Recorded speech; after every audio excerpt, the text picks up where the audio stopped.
I used to go on night runs with him because like I didn't want to go running at night by myself. So I would text him like, hey, you want to go for a run? We'd go for 6-7 mile runs at night. So like when I saw who it was, I was just in like complete shock. Hello and welcome to True Crime Rocket Science, the most authentic voice in true crime. When you see a composite image like this of the killer, that red is supposed to symbolize rage. Rage about what? From friends and family, it's becoming increasingly apparent that Kohberger was an oddball, perhaps something of a misfit. According to Sky News, fellow Washington State University criminal justice grad student Ben Roberts said that Kohberger appeared confident and outgoing, but also seemed like he was always looking for a way to fit in. Those are Ben Roberts' words. Now, this suggests he wasn't an introvert, although Roberts also describes Kohberger as, quote, wanting to appear academic, end quote. He seemed to want to impress people by how smart he was, and one can imagine he studied psychology and that doctorate in criminal justice in order to share his expertise, just as you see so often in true crime. Possibly he wanted to appear in court and be on the stand and appear to be really knowledgeable on his particular topic. According to Ben Roberts, quote, one thing he would always do almost without fail was find the most complicated way to explain something. He had to make sure you knew that he knew it. So you kind of get an idea of intellectual arrogance, don't you? I'm not really sure what that means, but I guess he tried to use big words and was quite verbose trying to explain a concept.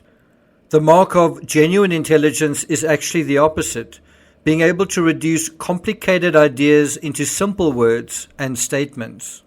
Ben Roberts also told the Associated Press that it's pretty out of left field. He said, I'd honestly just pegged him, meaning Brian Kohberger, as being super awkward.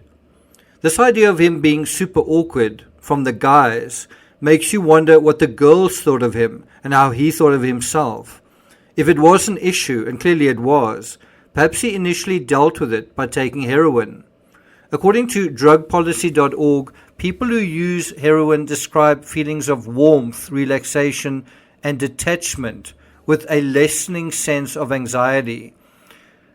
Heroin is a powerful sedative, and due to its analgesic qualities, physical and emotional aches and pains can also be diminished.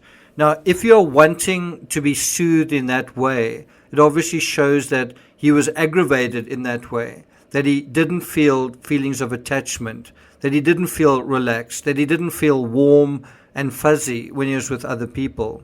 But before we dig deeper into the who of Brian Kohberger, if you haven't subscribed to the channel, please do like, share, leave a comment, and let's get started.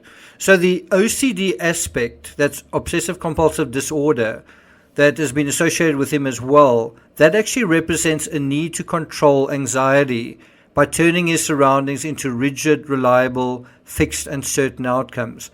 All of us will have different ways that we try to deal with our own anxieties. One way that we may do it is by being very rigid about timetables or schedules or being on time. And we might impose that on others around us. That may not really be because we care so much about those things specifically, but because we have uncertainty and anxiety in general. And this is a way that we try and exercise control over our world. Now, you get an idea of his anxiety just by looking at a picture of his face. The big-eyed, sort of eyes bulging stare in this high school photo is likely evidence of the same anxiety. That actually it's social terror. It's not just anxiety, social terror that Adam Lanza of the Sandy Hook incident, what he also felt. The OCD thing is a reflection of a lack of control and a lack of agency in the real world. And so he tries to achieve agency in a very narrow, anal aspect of his life. How do you know that? So if this is true, where does the rage come from? Well, it comes from living in a tiny corner of oneself, or only being able to occupy a single room of the house that you were designed to be, And that can be frustrating. When others supersede you, when others around you seem to effortlessly progress, where it's just so easy for everybody else, moving on to their fairy tales, that frustration can turn into something else. Despair, anger, rage. The world can seem like a cruel place, designed only to show how you don't fit into it. And so this is a crime, I believe, about belonging, or rather not belonging. Consider again that final Instagram post and how it simultaneously communicates a message of belonging, but to someone who's been obsessively peeping from the outside in, it's a confirmation of not belonging.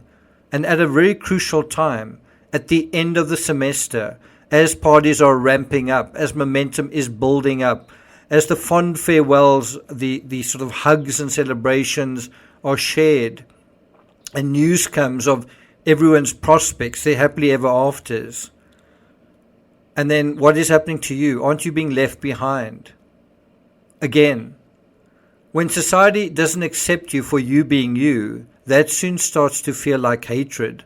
When society loves someone else for being who they are, beautiful, born beautiful, and rolls out the red carpet to the easy life, you will soon begin to hate that society.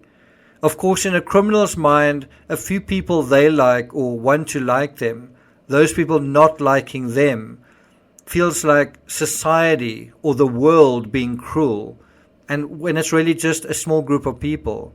And if the frustration festers for long enough, they will want to satiate their anger. They want revenge for being cast out. They want to regain their agency, and in their mind it's transactional. You took away my agency, I'll take away yours. You achieved your agency at my expense, I'll achieve my agency at your expense. Well, this was that. A weak, twisted, desperate attempt to regain agency. And now if you think about it, in the killer's mind, he tears a hole through the student fabric, through this harmonious, happy, buzzing, joyful sort of party fabric, right? He tears through that. And in the aftermath, you've got this sort of traumatized neighborhood now, traumatized campus, traumatized college. Who is there to turn to for their expertise on the criminal mind? Why, him, of course, and even better, his mind. And in his mind, if he has actually perpetrated the crime with the entire campus, his and theirs running scared, in his own schema, he emerges out of that anxiety as the king. He's the one that created it. In the Valley of the Blind, the one-eyed man is king. Of course, in the super reality of this case, Kohberger, despite believing himself to be a master burglar and assassin, and that is obviously assuming he committed this crime, he appears to have been blinded by his own inadequacy. His reign of terror, glorious as he thought it would be, lasted just 49 days.